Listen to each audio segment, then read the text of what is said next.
शादी के बाद पहली रात यानी सुहागरात मनाने का इस्लामिक तरीका क्या है। आज की इस वीडियो में हम आपको पूरी डिटेल के साथ एक एक बात बताएंगे कि आपको शादी के बाद पहली रात कैसे मनानी है, कौन कौन से काम आपको करने हैं और कौन कौन से काम आपको नहीं करने हैं। तो इस वीडियो को छोड़कर आप कहीं भी ना जाएं, पूरी वीडियो देखें और अच्छे से समझें। आगे बढ़ने से पहले एक छोटी सी गुजारिश है, अगर आपने अभी तक हमारे चैनल को सब्सक्राइब नहीं किया है तो हमारे चैनल को सब्सक्राइब कर लें और अगर वीडियो पसंद आए तो लाइक कर दें। शादी करना सुन्नत है और इस्लाम का एक हिस्सा है। अगर कोई शख्स बिना किसी जायज वजह के शादी नहीं करता या शादी करने में देरी करता है तो ये इस्लाम के खिलाफ है। इसलिए हर एक इंसान को शादी करनी चाहिए। जिन लोगों की शादी होने वाली होती है उनमें से बहुत सारे लोगों के दिमाग में कुछ सवाल होते हैं कि इस्लाम के हिसाब से शादी के बाद पहली रात में क्या करना चाहिए, इसको मनाने का इस्लामिक तरीका क्या है।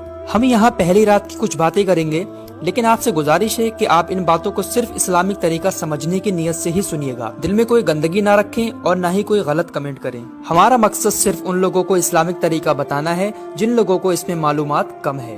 तो चलिए शुरू करते हैं।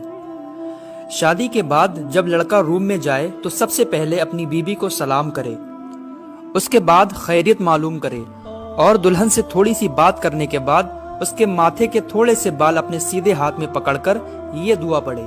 यहाँ पर रोककर मैं आपको अपने नबी का एक फरमान सुना दूं।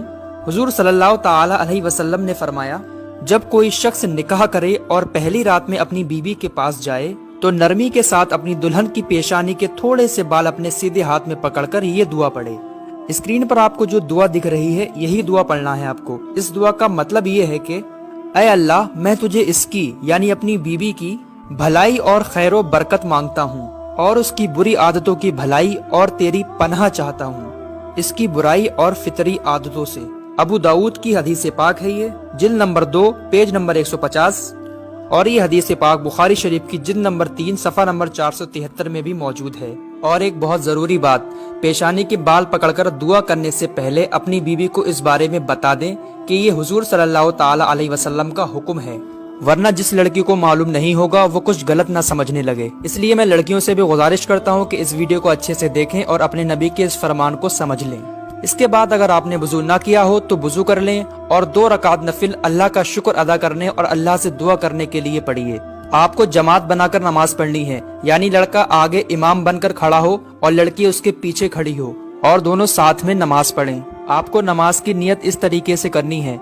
नियत की मैंने 2 रकात नमाज नफिल शुक्राने की वास्ते अल्लाह ताला के, मुँह मेरा काबे शरीफ की तरफ, अल्लाहु अकबर। फिर हमेशा जैसे नमाज पढ़ते हो वैसे ही नमाज पढ़ें। फिर नमाज के बाद शादी साथ खैरियत से होने के लिए अल्लाह का शुक्र अदा कीजिए और ये दुआ कीजिए कि अल्लाह इस शादी को कामयाब बनाए, आगे भी हंसी खुशी रखे, बच्चे नेक दे। और इस तरह भी दुआ कर सकते हैं कि ऐ अल्लाह, तेरा शुक्र और एहसान है कि तूने हमें ये दिन दिखाया, हमें इस खुशी और नेमत से नवाजा और हमें अपने हबीब सल्लल्लाहु ताला अलैहि वसल्लम की सुन्नतों पर अमल करने की तौफीक अता फरमा। ऐ अल्लाह, हमारी इस खुशी को हमेशा ऐसे ही कायम रख, हमें मेल मिलाप और मोहब्बत के साथ जिंदगी गुजारने की तौफीक अता फरमा। या रब्बे कदीर, हमें नेक और फरमा बरदार औलाद अता फरमा। और भी आप अपने हिसाब से जो भी दुआ करना चाहते हैं कर सकते हैं। दुआ करने से पहले भी दुरूद पाक पढ़ लें और दुआ के बाद भी दुरूद पाक जरूर पढ़ लें। अब नमाज के बाद किसी भी काम में जल्दबाजी ना करें, बल्कि लड़की से थोड़ी इस तरह से बात करें कि लड़की की थोड़ी शर्म दूर हो जाए। थोड़ा अपने बारे में बात करें, थोड़ा उसकी सुने। जब लड़की की थोड़ी शर्म दूर हो जाए और आप साथ में सोने का इरादा कर लें तो उससे पहले ये दुआ जरूर पढ़ लें, यानी हम बिस्तरी करने से पहले आपको ये दुआ जरूर पढ़नी है। इस दुआ का तर्जुमा ये है, अल्लाह के नाम से, ऐ अल्लाह, दूर कर हमसे शैतान और मरदूत को, और दूर कर शैतान और मरदूत को उस औलाद से जो तू हमें अता करेगा। जो शख्स इस दुआ को सोहबत के वक्त पढ़ेगा तो अल्लाह अगर उस पढ़ने वाले को औलाद अता फरमाए तो उस औलाद को शैतान कभी भी नुकसान नहीं पहुंचाएगा। ये भी बुखारी शरीफ की हदीस पाक है, जिल्द नंबर 3 सफ़ा नंबर 85।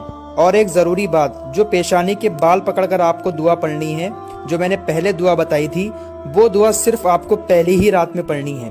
और जो अभी दुआ बताई है मैंने लास्ट में, इस दुआ को आपको जब भी अपनी बीबी के साथ सोने का इरादा करें, हम बिस्तरी करने का इरादा करें, तो इस दुआ को उससे पहले पढ़ लें। इस दुआ को पढ़ने के बाद अगर सोहबत करेंगे तो इंशाअल्लाह आपकी औलाद बहुत नेक पैदा होगी और शैतान उस पर कोई भी असर नहीं करेगा। शैतानी हवाओं से, बुरी बलाओं से महफूज रहेगा इंशाअल्लाह ताला।